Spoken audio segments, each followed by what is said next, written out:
नमस्कार. महाराष्ट्र योजना कॉर्नरमध्ये आपल्या सर्वांचे स्वागत आहे.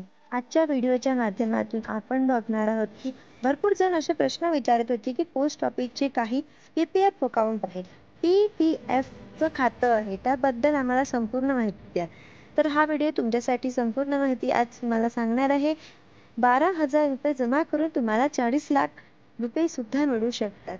कसं मिळवायची, कशा पद्धतीने इन्व्हेस्ट करायची आहे, संपूर्ण माहिती आपण आजच्या व्हिडिओच्या माध्यमातून सांगणार आहे. तो जाणून घेण्याचा प्रयत्न करणार आहे. हे खाते कोणीही उघडू शकतो. जाणून घेऊया संपूर्ण माहिती. हा व्हिडिओ नक्की शेअर करा आणि चॅनलवरती पहिल्यांदा आले असाल तर चॅनलला लाईक, सबस्क्राईब आणि शेअर करायला विसरू नका. चला तर तुमचा जास्त वेळ न घेता आपल्या व्हिडिओला सुरुवात करूया. पोस्ट ऑफिसच्या वेबसाईटवरती इथे तुम्हाला पी-पी-एफ अकाउंटबद्दल संपूर्ण माहिती जी आहे ती देण्यात आलेली आहे. तर इथे पाहू शकता ज्यामध्ये आपण याला मराठीमध्ये भविष्य निर्वाह निधी खातं म्हणतो. त्याला आपण इंग्लिशमध्ये पी-पी-एफ म्हणजे पब्लिक प्रोव्हिडेंट फंड असे सुद्धा म्हणतो. हे खाते 15 वर्ष सार्वजनिक भविष्य निर्वाह निधी खाते म्हणतात. 15 वर्ष यांचा कालावधी असतो. आता यांचा जो व्याजदर आहे तो किती असतो? 2024 जर आता पाहिलं तर 2024 पासून व्याजदर दिलेला आहे तो 71% म्हणजे 71%. इथे प्रत्येक वर्षाला थोडाफार बदल होऊ शकतो. व्याजदर 71% म्हणजे तुम्हाला की 71% जे काही व्याजदर आहे तो आपल्याला मिळणार आहे. गोष्ट लक्षात ठेवा, आता खाते उघडायची किमान रक्कम आहे, जास्तीत जास्त शिल्लक आहे ठेवली जाऊ शकते. म्हणजेच की कमीत कमी तुम्हाला 500 रुपये भरणे गरजेचे आहे. तुम्ही महिन्याला भरू शकता किंवा वर्षाला सुद्धा भरू शकता. जास्तीत जास्त तुम्ही वर्षाला किती रुपये भरू शकता? 1 लाख किंवा 5,000 रुपये किंवा 50,000 रुपये म्हणजेच 1.5 लाख त्याच्यावरतीच भरू शकता. वर्षाला जास्तीत जास्त तुम्ही 1.5 लाख रुपये भरू शकता आणि कमीत कमी तुम्ही 500 रुपये तरी भरणं गरजेचे आहे. ही रक्कम तुम्ही हप्त्यामध्ये सुद्धा भरू शकता. क्लिअर झालं तर याचं जे काही खातं आहे ते तुम्हाला उघडू शकतात. तर आपण भारतामध्ये राहतो तर इथे खातं कोणीही उघडू शकतं. आपण आपला नागरिक भारतीय. त्यानंतर मनामध्ये प्रश्न आला असेल, आपण 18 वर्षाखाली मुलांचे खाते उघडू शकतो का? हो, उघडू शकतात. पण पालकांच्या मदतीने तुम्ही उघडू शकतात. म्हणजेच पालकांनी 18 वर्षाच्या खालील मुलांचं अकाउंट जाऊन पोस्ट ऑफिसमध्ये उघडू शकता. आता इथे महत्त्वाची 1-2 टीप देण्यात आलेली आहे. तुम्ही हे खाते कुठे जाऊन उघडायचे आहे किंवा कुठे उघडू शकता. तुम्ही देशभरातील पोस्ट ऑफिसमध्ये जेवढे काही पोस्ट ऑफिस आहे तिथे कुठेही जाऊन तुम्ही हे पी-पी-एफ खाते उघडू शकता किंवा तुम्ही कोणत्याही बँकमध्ये जाऊन खाते उघडू शकता. पण लक्षात ठेवा, एक तरी पोस्ट ऑफिसमध्ये जाऊन तुम्ही उघडा किंवा बँकेमध्ये जाऊन उघडा.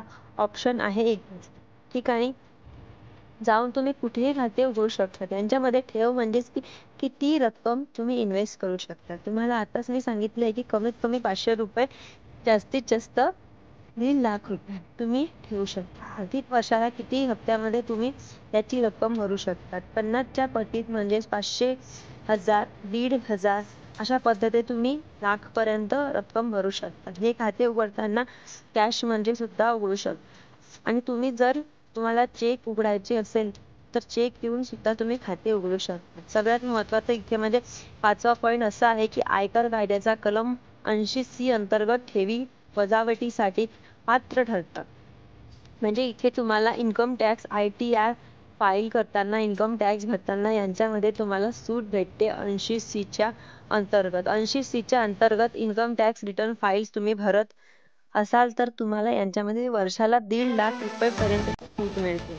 आता तुम्ही म्हणाल की खाते जर आम्हाला बंद करायचे असते तर बंद पडलं की नक्की काय करायचं? इथे खाते बंद करणे याबाबत सुद्धा मी नियम सांगितलेले आहेत. नियम जाणून घ्या. कोणत्याही आर्थिक वर्षात 500 रुपये किमान न जमा केल्यास तर ते पी-पी-एफ खातं बंद केलं जातं. एक नियम महत्त्वाचा आहे, वर्षभरात जर तुम्ही 500 रुपये जमा नाही केले तर खातं बंद केलं जाईल. म्हणून वर्षभरात तुम्ही कमीत कमी 500, जास्तीत जास्त 1.5 लाख रुपये खात्यांमध्ये तुम्ही भरू शकता. म्हणजेच बंद झालेलं असेल तर ते तुम्हाला परत चालू करायचं असेल तरी सुद्धा ते खाते तुम्ही परत चालू करू शकता. 500 रुपये भरणे आहे तो वर्षाला भरा किंवा तुमचं खातं पुन्हा चालू होईल. अशा पद्धतीने हे खाते बंद करायचे आहे किंवा व्याज तुम्हाला मी सांगितलंय आता 2024 मध्ये पाहिलं तर 71% इथे व्याजदर आणि व्याजानुसार ही आपल्या तुम्हाला कॅल्क्युलेटर वरती कॅल्क्युलेशन करून दाखवते की बघून घ्या महिन्याला किती रक्कम भरल्यास तुम्ही गुगल वरती जाऊन असं सर्च करायचं आहे की PPF calculator PPF calculation search केल्यानंतर तुम्हाला ही पहिलीच वेबसाईट मिळेल. त्या वेबसाईट वरती तुम्ही जाऊन तुम्हाला इयरली वर्षाला जर तुम्ही इथे पाहू शकता की 15 वर्ष म्हणजे 1,50,000 जर तुम्ही वर्षाला 1,50,000 जर इन्व्हेस्ट केले 15 वर्षासाठी तर 15 वर्षात ती रक्कम इन्व्हेस्ट केली राहिली तर म्हणजे तुम्हाला 1.5 लाख रुपये भरताय. 15 वर्षातील ही रक्कम तुम्ही भरली तर रेट ऑफ इंटरेस्ट 71 भेटेल. म्हणजे 15 वर्षानंतर तुम्हाला जी रक्कम भेटेल ती इथे तुम्ही चेक करू शकता. 15 वर्ष तुम्ही 22,50,000 इन्व्हेस्ट करणार आहे आणि त्यानंतर मॅच्युरिटी जर पाहिली तर 40 लाख रुपये मला मिळणार आहे. 40,68,209 रुपये तुम्हाला मॅच्युरिटी भेटेल आणि सगळ्यात महत्त्वाचं म्हणजे याला जे काही टॅक्स आहे ते टॅक्स फ्री राहणार आहे. जर तुम्ही वर्षाला 10,000 रुपये तरी भरले तर आता वर्षाला म्हणतोय मी 1.5 लाख रुपये दाखवला. आता वर्षाला जर तुम्ही 10,000 रुपये जरी भरले मी कमीत कमी 500 जास्तीत जास्त 1.5 लाख मी समजा वर्षाला 10,000 रुपये भरले तर 15 वर्षाचे 60% ते पाहू शकतात. अशा पद्धतीने कॅल्क्युलेशन करून तुम्ही पाहू शकतात. धन्यवाद.